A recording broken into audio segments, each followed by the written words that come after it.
Hello. I'm looking back and I recall, when was that? Yeah, I think I was in high school at that time.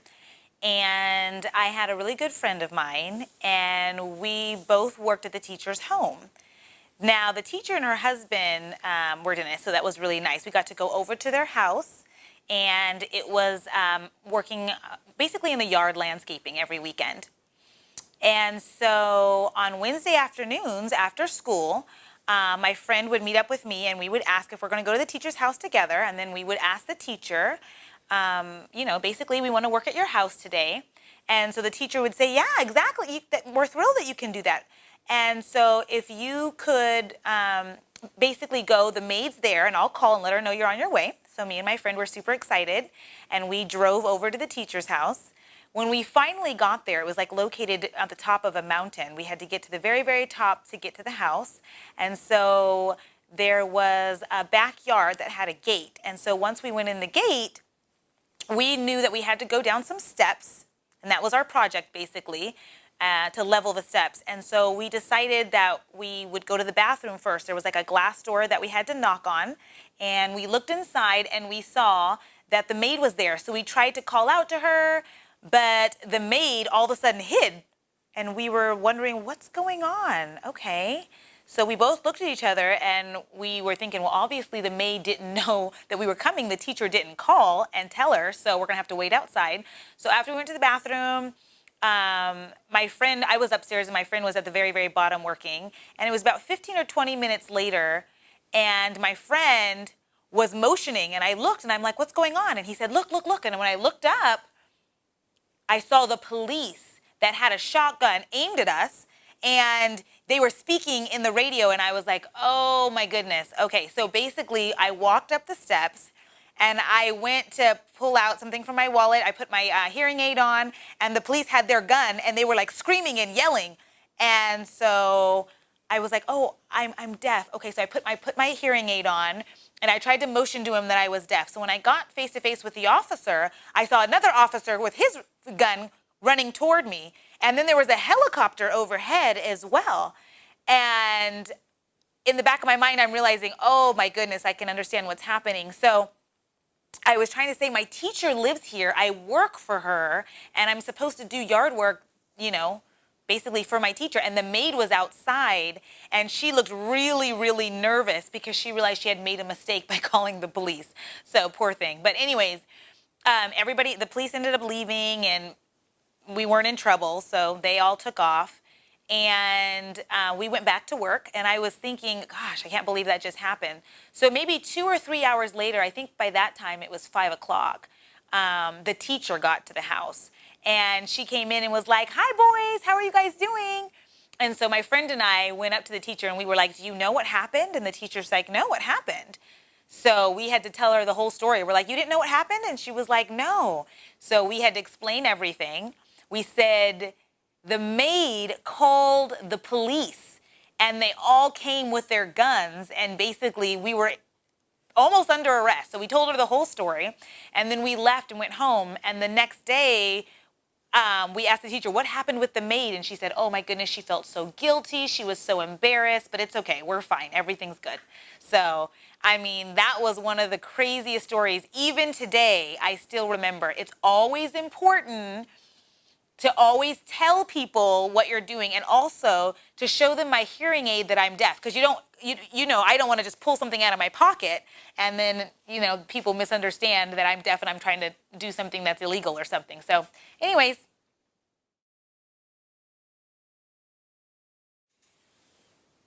Hello. Now I'm thinking about one of the craziest stories. I can remember when I was back I believe I was in high school at that time, so I was just a kid. And my friend and I wanted to work at this teacher's house. Basically, the teacher and her husband was a dentist, so that was really, really nice. And so we decided to go over to their house and do like landscaping, working in the yard, cleaning up around the yard every weekend. So I remember it was one Wednesday afternoon after school. Well, right before school ended, we asked each other, are we going to go to the teacher's house today? And so we decided to ask the teacher, would it be possible for us to work at your home today after school? And the teacher's like, yes, of course. So she said that she would call the maid and let the maid know that we were on our way. And so we're like, okay, perfect. So the maid's expecting us. So we got in my friend's car, and he ended up driving to the teacher's house, which was located at the very, very top of the mountain. So we got to the house, and we walk up to the door, and we basically had to go through the backyard fence. And we were supposed to be working on the steps there. That was our project, to work on the steps in the backyard and try to level that out. And so we decided to use the bathroom, and there was a glass door, so we knocked on the door and tried to look inside, and we saw the maid inside. So we waved to her and gestured to let her know that we were there. And all of a sudden, the maid ran around the corner and hid.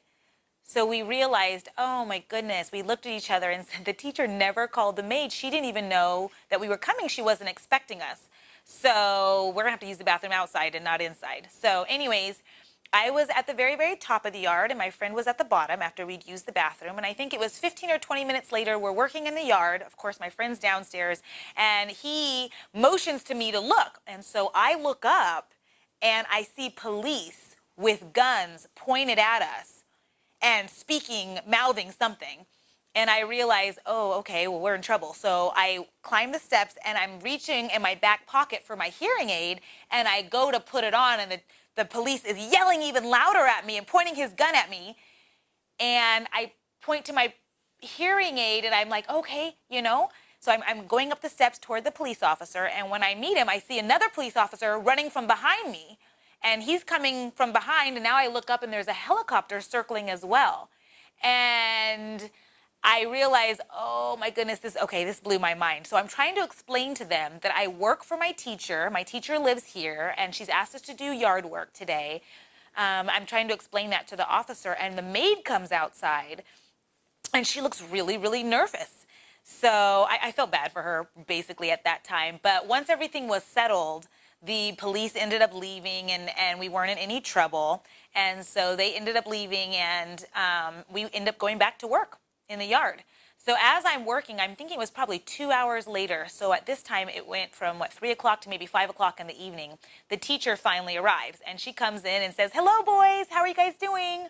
And so my friend and I go to meet her, and we're like, do you know what happened? And she's thinking, no, what happened? And so we had to tell her the whole story. I'm like, you don't know what happened? She's like, no. So we explained the entire story to her, and we tell her the maid called the authorities, and the helicopters and police, everyone came to basically arrest us. So after we tell her the story, we end up leaving to go home. And the next day we meet the teacher, and we ask her, what happened to the maid? And she said, oh my goodness, she felt so bad. She was embarrassed. She felt guilty. But don't worry, we're fine. We're fine. So that really taught me a valuable lesson today. It's very important that if I need to tell someone that I'm deaf, it's very, very important to reach for my hearing aid slowly and not just pull it out like I'm pulling a weapon. You know what I mean? So I learned that, and I am happy to be alive to this day.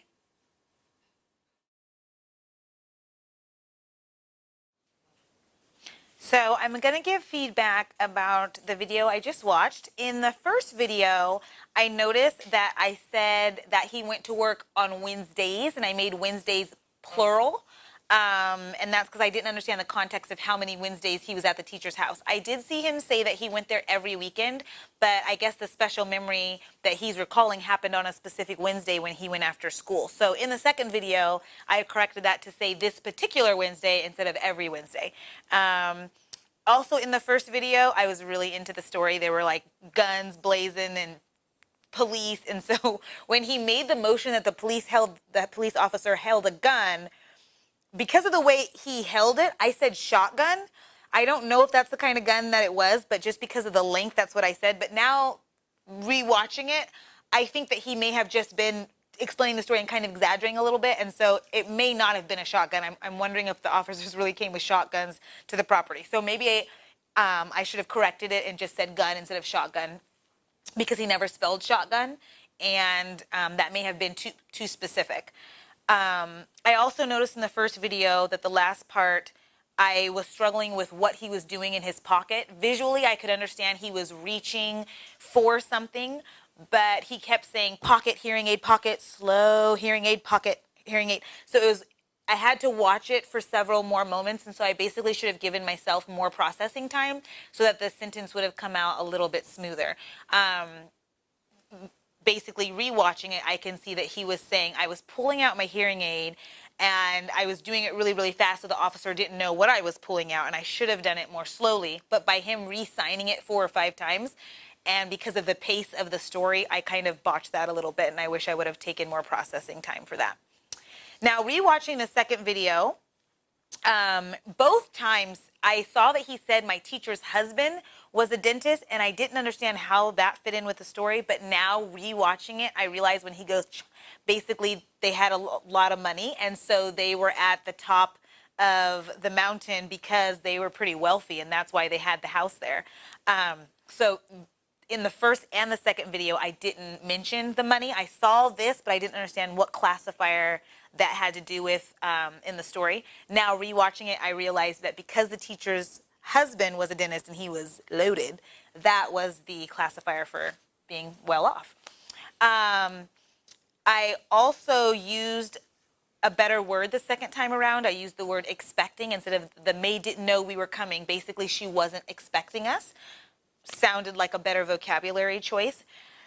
He also was saying stairs first and second, but rewatching it, I shouldn't have said upstairs or downstairs because he wasn't in the house. He was outside in the yard. So basically, he was at the top level and his friend was on the bottom level of the same yard. So level would have been a better vocabulary choice than stairs or upstairs and downstairs, because that sounds like I'm saying he's in the house, which wasn't true. I also realized watching it the second time that he says the police officers called the helicopters and the police squad. And so I could have used the word reinforcements, because basically it wasn't just one cop car that was coming. It was multiple cars, helicopters, basically the entire squad was there. So reinforcements would have been a better vocabulary choice for that.